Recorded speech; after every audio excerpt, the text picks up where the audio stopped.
One of the most entertaining games on 2 feet, a sport that combines speed, skill, body check, and fighting, intelligence, strategy, and more. Yes, you're right. I'm talking about the national sport of the Great White North, hockey. I learned to play hockey since I was 4 years old, being Canadian. And in fact, these are my skates right here, and this is my hockey stick right here. Although hockey is super popular in Canada, it is often an afterthought in most other countries in the world, which is a shame because hockey is the most entertaining sport to both play and watch. I'm speaking with you all today to inform you about how the game of hockey works and just why it is such an amazing sport.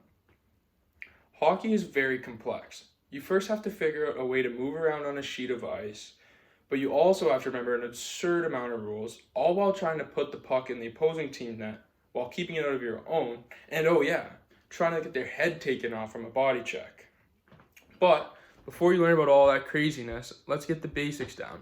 The rules. Hockey is played with 5 skaters plus a goalie on the ice for each team, so it gets pretty chaotic out there.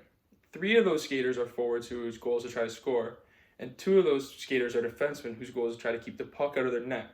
But they all have to work together to secure the win. Like I said before, there are a lot of rules in the game of hockey. Breaking some of those rules will result in a penalty. Some examples of the rules that result in a penalty is slashing, hitting to the head, or having more than those 5 skaters on the ice. If you break any of those rules, your team will have to play with 1 less skater on the ice, and that will result in a lot of scoring opportunities for the other team. There are also some rules put in place to ensure the integrity of the game of hockey and to ensure that it keeps a good flow going. For example, icing. Icing is a rule where if you shoot the puck across the other team's goal line before you cross the red line, which is the halfway point in the ice, then it's called icing. The whistle's blown. You then have to take a face-off in your own defensive zone, which is a very dangerous thing. I know all these rules may be a little overwhelming, but that's why the best way to learn the game of hockey is to jump right in yourself and get some experience. Now that we are done with the boring part, the rules, we can get to what makes hockey such an entertaining and fun sport. First off is the speed.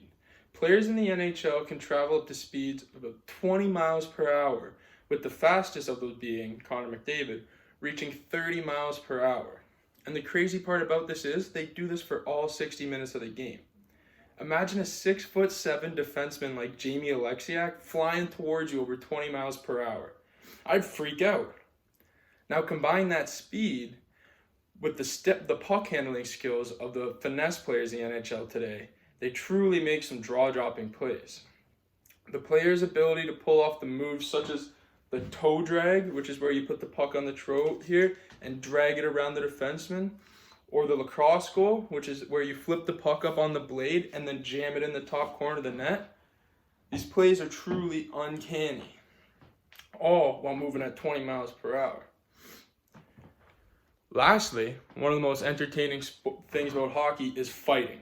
What's crazy about hockey is that you can bare fist fight someone and only get 5 minutes in the box, and you can come right back out on the ice like nothing ever happened. That being said, hockey is more than entertainment. Fighting is more than entertainment for hockey. It can be also used as strategy. For example, if your team is losing by a couple goals and needs a shift in momentum, a great fight is a way to get your team fired up. Also, it is also used to protect players. You know who Wayne Gretzky is, of course, all of you? Well, Wayne Gretzky is the greatest hockey player ever, and he would have probably been injured from a dirty shot long before he set all of his records if it wasn't for Marty McSorley, his enforcer who followed him around on the ice and went and got traded to every team that he got traded to, all because other teams were afraid to cheap shot Wayne Gretzky when he was on the ice because they know they would get beat up.